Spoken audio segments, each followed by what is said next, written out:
In the digital age, a school isn't just brick and mortar. It's a network, and sometimes that network goes completely dark. A single cyber attack on a K12 district can create a loss of student learning that lasts up to 3 weeks. The cost isn't just financial. It's a cost measured in missing education. For too long, this cost has been paid by students. Now, New York State is fighting back with a unified defense. The proposed New York State K12 cybersecurity standards are the foundation of that defense, and the first thing to look at is the sheer structural quality of these standards. The structure relies on comprehensive, scaffolded learning.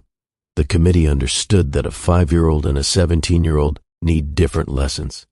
These standards are not a single, massive information dump, but are carefully built to grow with the student, like a set of building blocks. Take the domain of information protection. For students in K2, the lesson is simple, comparing information that should be kept private versus what can be made public. But by the time they reach grades 9 through 12, the lesson has matured. Students are now asked to determine the types of organizational information, not just personal, that needs protection. This is a direct reflection of real-world employment and career responsibilities. This age-appropriate development ensures every student builds a strong foundational understanding that is relevant to their stage of life. The second major strength is in the process itself. Broad collaboration and transparency. These standards didn't come from a single office. They came from a cross-section of experts. This extensive collaboration, involving voices from educators, higher education, government, and the cybersecurity industry, was vital. It ensures the curriculum is relevant, aligned with career pathways, and directly addresses real-world threats that these industry experts face every day. The process was also marked by transparency. Regular updates and a public review period allowed citizens and educators alike to review and comment prior to publication, ensuring public buy-in and accountability. Finally, the standards emphasize high-impact practices, the skills that give the biggest reduction in risk for the smallest effort. If learned early, these foundational measures can drastically reduce a school's digital footprint of risk. The goal is to turn students into active participants in their own digital security, to create a human firewall. This includes teaching the importance of multi-factor authentication, the simple step that blocks over 99% of automated attacks. They also teach the criticality of regular system backups, ensuring that even if a ransomware attack succeeds, the educational mission can be restored quickly. The New York State K12 cybersecurity standards are a comprehensive defense built on strong foundations. However, a strong set of standards is only as good as the infrastructure supporting it. For New York school districts, the path to full implementation is riddled with very real challenges, threatening to undermine even the best-laid plans. The most significant hurdle is a harsh financial reality. The primary challenge is resource constraints and funding gaps. Simply put, cybersecurity is expensive, and most school districts operate on limited budgets where every dollar goes to essential services. Consequently, cybersecurity is often not prioritized for funding. The difficulty is compounded by federal funding limitations. E-rate, the primary funding source for technology in schools, historically has not fully covered essential cybersecurity tools and services. This leaves schools fighting modern, sophisticated threats with resources designed for the 1990s. This budgetary strain means districts struggle to adopt necessary modern technology like high-end firewalls, intrusion detection systems, or even simply updating their old operating systems. The second major weakness is a national challenge: staffing and expertise shortages. There is a critical shortage of skilled cybersecurity professionals everywhere, and the education sector simply cannot compete with the higher salaries offered by private industry. This competition means smaller and rural districts often lack a dedicated full-time cybersecurity expert entirely. As a result, the limited IT staff they do have are stretched dangerously thin. They are forced to manage enterprise-level network security, troubleshoot basic help desk issues, and implement these complex new teaching standards, all without adequate training or time. They become the single point of failure. Finally, we encounter the technical debt, reliance on legacy systems, and fragmentation. Many schools still rely on outdated computer systems, legacy systems, that are expensive to update and, critically, lack the modern security features needed today. Running older systems significantly widens the attack surface. Beyond the hardware, the approach to security itself is often fragmented. Policies can be wildly inconsistent across different schools within the same district, or even between departments. This lack of uniformity means there's no cohesive defense. Without formalized, unified incident response plans, a localized attack can quickly cascade into a district-wide disaster. The gravity of these challenges is undeniable, but the New York State standards are not just a mandate for compliance, they are a roadmap for resilience. They represent a generation-defining opportunity to tackle these issues head-on, turning today's students into tomorrow's defenders. These opportunities fall into three strategic categories, starting with the most critical, the national cybersecurity workforce pipeline. The standards serve as the foundational bedrock for the national K12 cybersecurity education implementation plan, aligning the state's curriculum with national frameworks like NYS. By introducing core cybersecurity concepts early, we can exponentially increase the quantity, quality, and diversity of students pursuing careers in this high-demand field. The curriculum provides a clear line of sight to these careers. For instance, in grades 9 to 12, students are required to analyze descriptions of different types of security breaches and indicate appropriate actions to improve security. This foundational knowledge directly prepares students for formal steps like high school career technical education or CTE programs. Furthermore, it encourages pathways such as dual enrollment, allowing students to earn college credit while still in high school, substantially reducing the time and cost of obtaining a college degree and accelerating their entry into the workforce.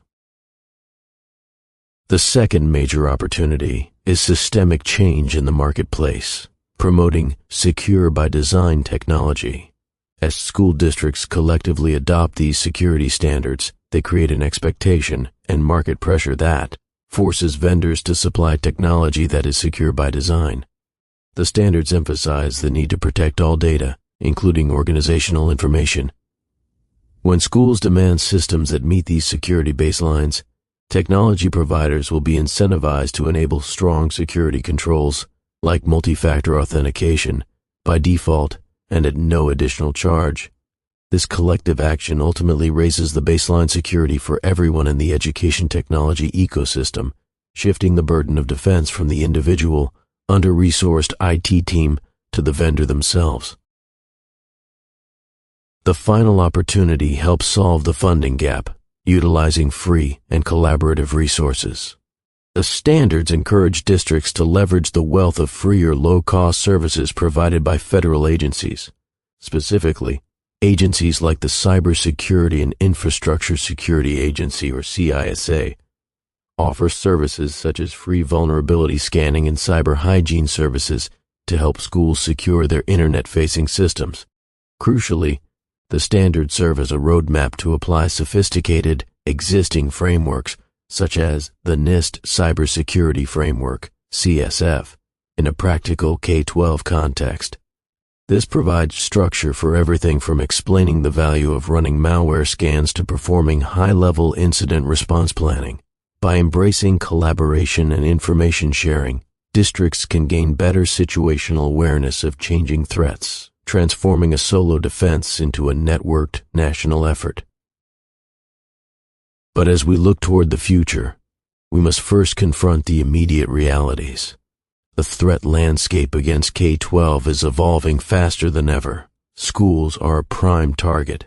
Malicious actors deploy sophisticated ransomware to lock systems, causing massive million-dollar disruptions to essential student services, with a majority of these attacks starting with a successful phishing attempt.